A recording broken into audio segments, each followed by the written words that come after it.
And on that note, what does we're coming to the end of the year. What does the future look like for the YMCA of OKC? What's got y'all excited as we go to 2026? Yeah, I always joke like there's never a dull moment in the Y, and you can ask any Y across the world, and they'll tell you like every day is different. It's always exciting. You never know what's going to happen. And for us as an organization, we have just in the last 5 years already just experienced really unprecedented growth. We in 2024 merged into independent freestanding YMCA's into our association. We recently acquired a metro like urban camp that had been under a different organization for about 70 years. And now it's under our umbrella, which is super exciting. We'll get to launch programming there this summer. We are in a capital campaign. We're building, in the next 3 years, we'll be building 5 new YMCAs. Oh my gosh. Yeah. And then also a lot of partnerships with municipalities. And so, that it's a lot of dollars. It's a lot of, bricks and glass and pools and water and all the things. But ultimately, for us, what that means is our impact and our reach is just going to explode. We are adding additional childcare options. So, Oklahoma is actually a childcare desert. So, we do not have enough childcare seats across our state for the children and families that need them.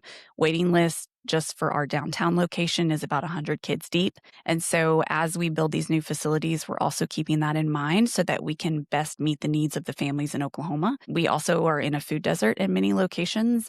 We have about 1 in 5 kids that experience food insecurity. In the metro, it's 1 in 5. And then statewide, it's like 1 in 4. And so ultimately, that's also our goal is when we're building new facilities, it's not just to provide a pretty space. Right? We're not just making it look pretty. We want it to be impactful for the community and actually have the spaces and the amenities needed to serve them in the ways they need to be served. So additional childcare, additional feeding infrastructure so we can have more feeding programs, additional partnerships so we can work with other nonprofits to have spaces they need.